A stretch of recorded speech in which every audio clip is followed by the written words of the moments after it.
హైదరాబాద్ జిల్లా పులిమద్ది గ్రామ సమీపంలో జరిగిన మహిళా హత్య కేసును పోలీసులు ఛేదించారు. ఆ మృతురాలు చేవెళ్ల గ్రామానికి చెందిన అనసూయగా పోలీసులు గుర్తించారు. హత్య చేసిన వ్యక్తి రాజాపూర్ గ్రామానికి చెందిన తలారి బాబుగా నిర్ధారించారు. అనసూయ ఇతరులతో అక్రమ సంబంధం పెట్టుకున్ననే అనుమానంతో ఆమెను చంపాలని బాబు పథకం వేశారు. ఈ క్రమంలోనే తలారిలో ఉన్న అక్క వద్దకు వెళ్దామని చెప్పి మార్గమధ్యంలో బాబు అనసూయకు మద్యం తాగించారు.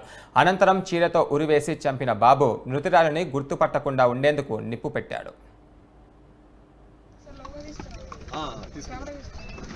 కోసం బంగారపు వస్తువుల కోసం సిల్వర్ వస్తువుల కోసమే ఆమెను చంపిరని ఒక నెపం మోపి కేసును డైవర్ట్ చేయాలనే ఉద్దేశంతో అది కూడా చేయడం జరిగింది. కాబట్టి ఈ రెండింటిని మర్డర్ కేసుతో పాటు 379 కూడా యాడ్ చేస్తూ శవాన్ని గుర్తుపట్టకుండా చేసి ఆధారాలు లేకుండా చేసినందుకు 201 ఐపీసీ పెట్టి అతన్ని అదుపులోకి తీసుకోవడం జరిగింది. తప్పకుండా అంటే ఇట్లాంటి కేసులో లేదంటే సమాజంలో మహిళలకి ఒక భయభ్రాంతులకు గురయ్యేటువంటి అవకాశం ఉంటుంది. ఇట్లాంటి వాటి మీద పోలీసు వికారాబాద్ జిల్లా పోలీసు చాలా అప్రమత్తంగా ఉంటుంది. ఈ అవుట్స్కట్స్లో అయితే ఎక్కడైతే ఐసోలేటెడ్ ప్లేసెస్ ఉన్నాయో అక్కడ కూడా పబ్లిక్ బహిరంగ ప్రదేశాల్లో లిక్కర్ సేవించకుండా టాస్క్ ఫోర్స్ కానీ, సీసీఎస్ కానీ, లోకల్ పోలీస్ కానీ, బ్లూ కోట్స్ కానీ, పెట్రోల్ కార్స్ కానీ వీటన్నిటి కూడా ఆదేశాలు ఇవ్వడం జరిగింది. గతంలో కూడా ఎన్ఫోర్స్మెంట్ కేసులు చాలా చేసినాం.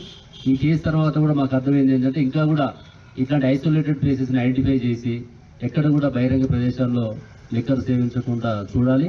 మనకి అనంతగిరి హిల్స్ ఉండటము ఇక్కడ ఒక టూరిస్ట్ ప్రదేశంగా ఈ ప్రాంతం డెవలప్ చెందుతుంది.